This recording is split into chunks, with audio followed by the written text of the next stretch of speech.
unboxing of the SMU01.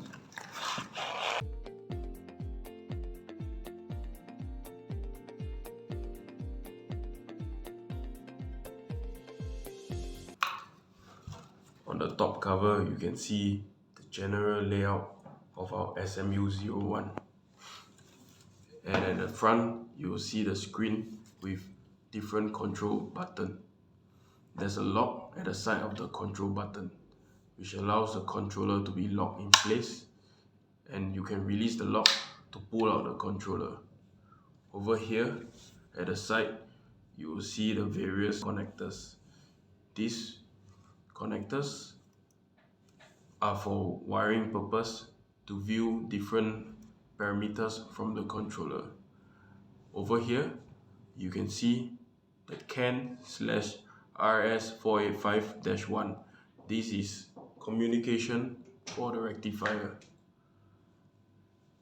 Over here, you can see the Ethernet port. This is the main connection via SNMP of the controller.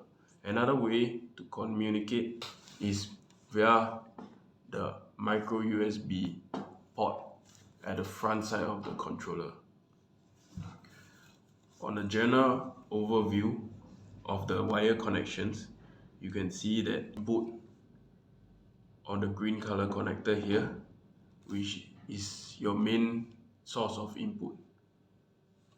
Over here, you can see there's a temperature probe 1 minus 1 plus, and 2 minus 2 plus is for your temperature probe 1 and 2. Here's the digital input side, and here's the digital output side. Below, there will be a load fuse and a midpoint voltage for your battery symmetry.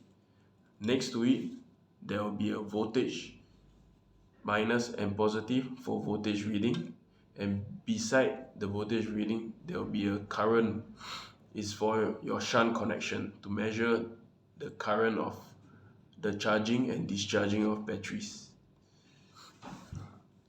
And LVD for 2 different LVD function.